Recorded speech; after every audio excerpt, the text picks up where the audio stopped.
प्रधानमंत्री नरेंद्र मोदी आज केरल में 450 किलोमीटर लंबी कोच्चि मंगलुरु प्राकृतिक गैस पाइपलाइन का उद्घाटन करने वाले हैं। 1 मिनट में पूरी खबर आपको दिखाते हैं। प्रधानमंत्री आज केरल में 450 किलोमीटर लंबी कोच्चि मंगलुरु प्राकृतिक गैस पाइपलाइन का उद्घाटन करेंगे। सुबह करीब 11 बजे प्रधानमंत्री वीडियो कॉन्फ्रेंसिंग के जरिए इस सेवा की शुरुआत करेंगे। ये pipeline one nation one gas grid के निर्माण की दिशा में एक महत्वपूर्ण कदम माना जा रहा है।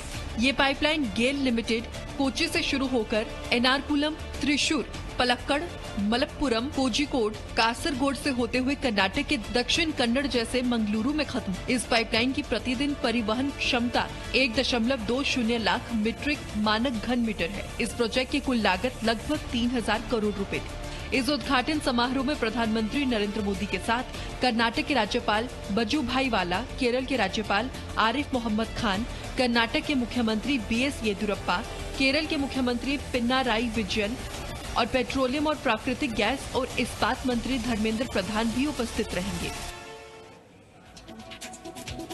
किसान संगठन और सरकार के बीच 7वें दौर की बातचीत का भी कोई नतीजा नहीं निकला। 1 मिनट में पूरा अपडेट आपको बताते हैं।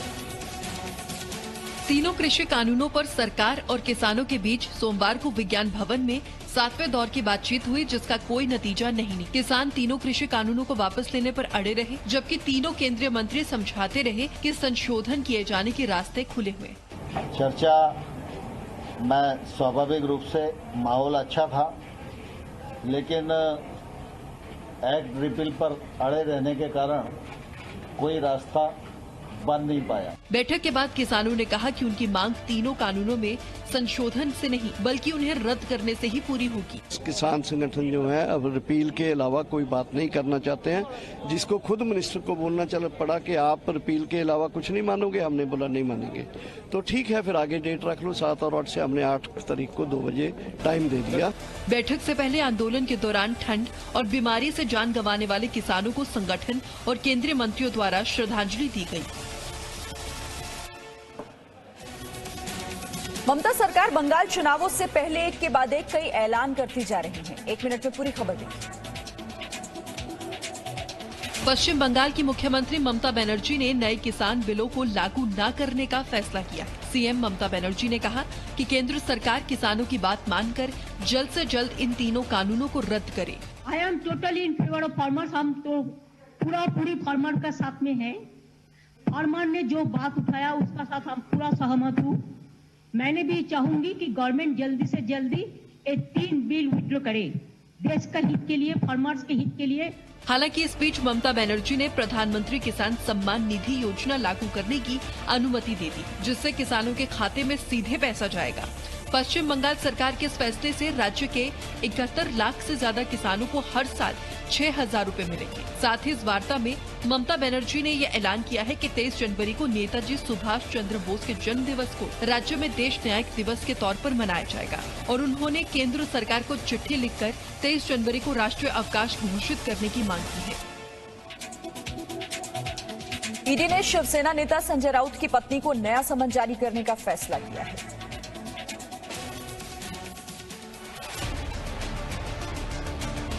पीएमसी बैंक घोटाला मामले में प्रवर्तन निदेशालय ने शिवसेना नेता और राज्यसभा सांसद संजय राउत की पत्नी वर्षा को नया समन जारी करने का फैसला किया है। ईडी ने अब इन्हें इस मामले के संबंध में 5 जनवरी 2021 को जांच में शामिल होने का आदेश दिया है। इस पूरे मामले पर बीजेपी ने एक बार फिर संजय राउत को घेरते हुए कहा कि पैसे का हिसाब तो देना ही होगा। आखिरकार संजय राउत परिवार को ईडी ऑफिस में आना ही पड़ा। पैसा SBIL का हो, PMC घोटाले का हो, NSCL घोटाले का हो, हिसाब तो देना ही पड़ेगा। सूत्रों के हवाले से खबर है कि ईडी ने शिवसेना नेता संजय राउत की पत्नी वर्षा राउत से पूछताछ के लिए 55 सवालों की सूची तैयार की है।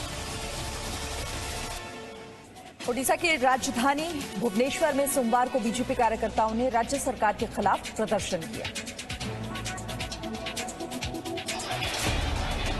ओडिशा में देर शाम राज्य की बीजेपी इकाई ने राजनीतिक हत्याओं के विरोध में प्रदर्शन किया। पार्टी कार्यकर्ताओं ने नवीन पटनायक सरकार के खिलाफ नारेबाजी की और राज्य के कानून मंत्री प्रताप जेना का पोस्टर भी जलाया। पार्टी कार्यकर्ताओं का कहना था कि बंगाल की तरह ओडिशा में भी राजनीतिक हत्याएं हो रही हैं। भारतीय जनता पार्टी के कार्यकर्ता जो हत्या हुआ है, ये राजनीतिक हत्या में पूरे 12-13 तो मेरे पास डाटा है कि 12-13 से ज्यादा हत्या हुआ है। जैसे पश्चिम बंगाल में हो रहा है, ऐसे ओडिशा में भी चल रहा है। ये अभी भ्रष्टाचार के खिलाफ जो बोलेंगे, भारतीय जनता पार्टी के कार्यकर्ता अगर बोलेंगे तो उसको हत्या करके चुप करने के लिए जैसे प्रयास कर रहे हैं बीजू जनता दल, ये हम लोग उसको कड़ी से कड़ी निंदा कर रहे हैं। दरअसल हाल ही में कटक स्थित सालेपुर में बीजेपी के बुजुर्ग नेता और उनके साथी की हत्या हो गई, जिसके बाद बीजेपी ने इस मामले पर सख्त कार्रवाई की मांग की है। गाजियाबाद मामले में पुलिस ने जिम्मेदार अधिकारियों को गिरफ्तार कर लिया है, लेकिन इस मामले पर भी अब राजनीति तेज हो गई है। गाजियाबाद के मुरादनगर शमशान घाट पर छत गिरने के मामले में यूपी पुलिस ने 3 जिम्मेदार अफसरों को गिरफ्तार किया है।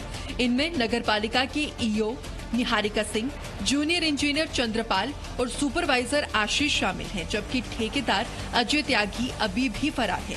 मुख्यमंत्री योगी आदित्यनाथ ने अधिकारियों से हादसे की रिपोर्ट मांगी है। इस पूरे प्रकरण में मंडलायुक्त मेरठ और आईजी रेंज मेरठ को मौके पे जाकर इस पूरी घटना की रिपोर्ट देने के लिए मैंने पहले ही आदेश कर दिया है।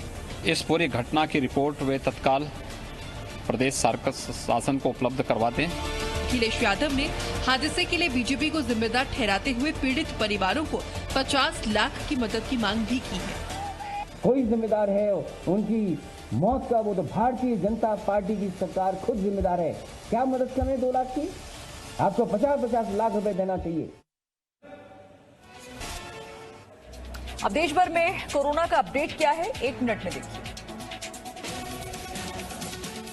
देश में कोरोना संक्रमण के मामले 1 करोड़ 3 लाख के पार पहुंच गए हैं, लेकिन आंकड़ों को देखें तो संक्रमण के मामले तेजी से कम भी हो रहे हैं। पिछले 24 घंटे में संक्रमण के 16,504 नए मामले सामने आए, जबकि 214 लोगों की मौत हुई।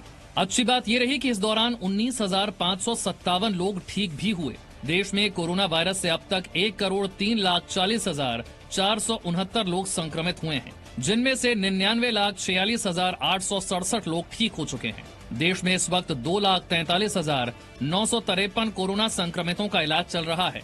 कोरोना संक्रमण से अब तक 1,49,649 लोगों की मौत हो चुकी है। देश में कोरोना मरीजों के ठीक होने की दर 96.19% पहुंच गई है। वहीं वैक्सीनेशन की बात करें तो जनवरी में कभी भी वैक्सीनेशन शुरू हो सकता है। कोविशील्ड वैक्सीन की कीमत 1,000 रुपए होगी, जबकि आम लोगों के लिए कोरोना वैक्सीन मार्च-अप्रैल से उपलब्ध होगी। और दिल्ली में भी कोरोना के मामले तेजी से घट रहे हैं। 1 मिनट में दिल्ली का अपडेट आपको देते हैं।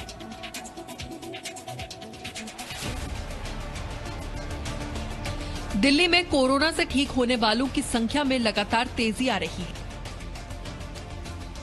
पिछले 24 घंटे में दिल्ली में 384 नए मामले सामने आए,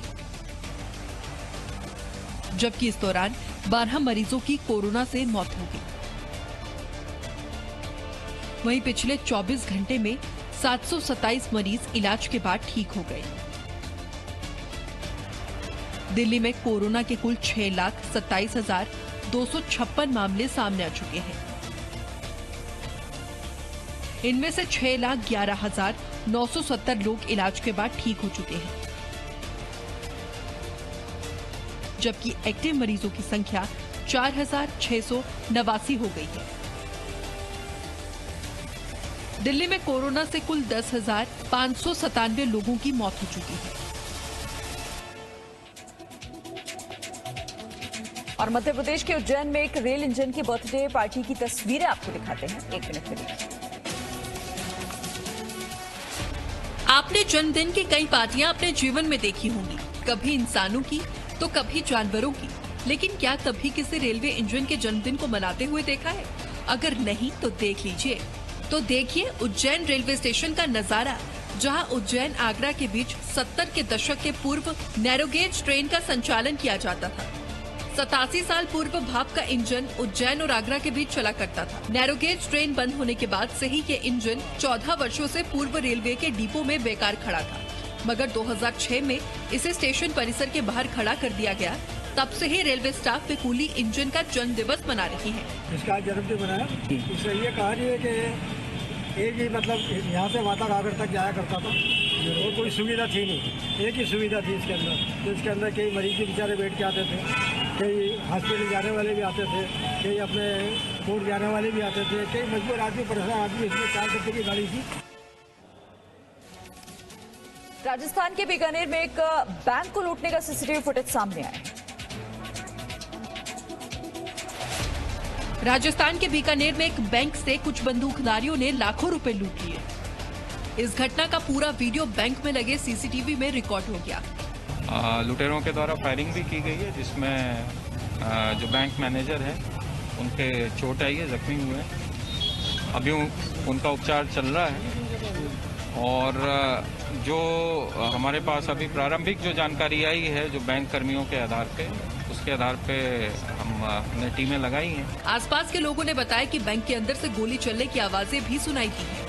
सूचना मिलते ही पुलिस मौके पर पहुंच गई। फिलहाल बैंक से ये पुष्टि नहीं की गई है कि कितने रुपए लूटे गए हैं। रफली 10.5 पौने 11 लाख के आसपास कैश ये बता रहे हैं जो गया है। अभी इनको भी अपना एग्जैक्ट मिलान करके एग्जैक्ट फिगर तो अभी ये दे पाएंगे, रफली इतना बता रहे हैं। उस इलाके के लोगों का कहना है कि शहर में आपराधिक वारदातें दिन ब दिन बढ़ती ही जा रही हैं। उत्तर भारत में बर्फबारी से मैदानी इलाकों में तापमान लगातार गिरता जा रहा है।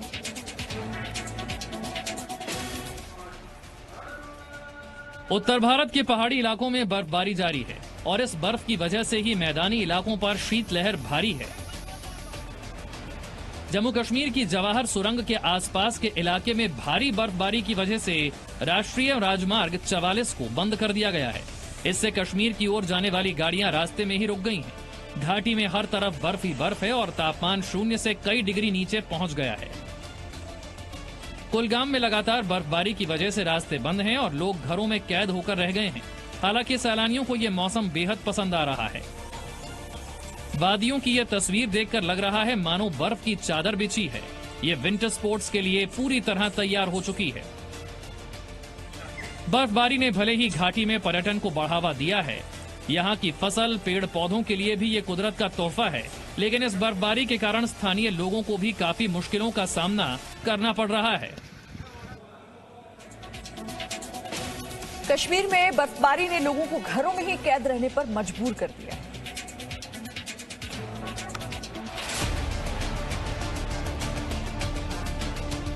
कश्मीर घाटी में बर्फबारी का दौर जारी है,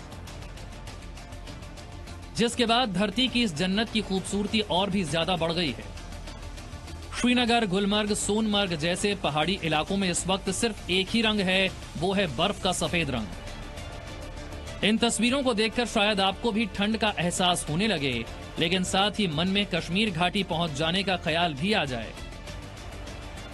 श्रीनगर में हुई बर्फबारी के बाद यहाँ के बॉटनिकल गार्डन में पेड़ों पर बर्फ ऐसे लग रही है जैसे किसी ने पेंटिंग की हो। यहाँ के हर पौधे पर जैसे बर्फ के फूल खिले हैं और यही कारण है जो जमती बर्फ और कपाने वाली सर्दी में भी यहाँ सैलानी बड़ी संख्या में पहुँच रहे हैं। मैं पहले आई हूँ समर में, बट दिस इज समथिंग जो मैंने कभी एक्सपीरियंस नहीं किया। It's beautiful. इसके आगे मुझे घर नहीं जाना। केरल की राजधानी तिरुवनंतपुरम में भगवान शिव की 58 फीट ऊंची प्रतिमा बनाई गई। शक्ति, कल्याण और भक्ति के प्रतीक और ये भव्य मूर्ति भगवान शिव की देश में सबसे ऊंची मूर्ति है, जिसे केरल के एझिमाला मंदिर में बनाया गया है। ये मंदिर केरल की राजधानी तिरुवनंतपुरम में स्थित है, जो अरब सागर के किनारे पर है। जरा गौर कीजिए और इस प्रतिमा की बारीकी देखिए, फिर आपको बताएंगे इसे किसने बनाया है। भगवान शिव की घनी जटाओं पर मां गंगा की मूर्ति भी दिखाई देती है। हाथ में त्रिशूल और डमरू लिए शिव की ये प्रतिमा 58 फीट ऊंची है और इस प्रतिमा को बनाया है एझिमाला के निवासी 29 साल के कलाकार ने, जिनका नाम है देवदत्त, जो अपना खाली समय इस समंदर के किनारे बिताता था। देवदत्त ने 23 साल की उम्र में इसे बनाना शुरू किया था। मंदिर प्रशासन ने भी उन्हें इस मूर्ति के निर्माण में पूरी स्वतंत्रता दी और करीब 6 साल में जाकर ये शिव मूर्ति तैयार हुई। समंदर के तट पर आने वाले पर्यटकों और मंदिर आने वाले श्रद्धालुओं को शिव जी की ये प्रतिमा मंत्रमुग्ध कर रही है।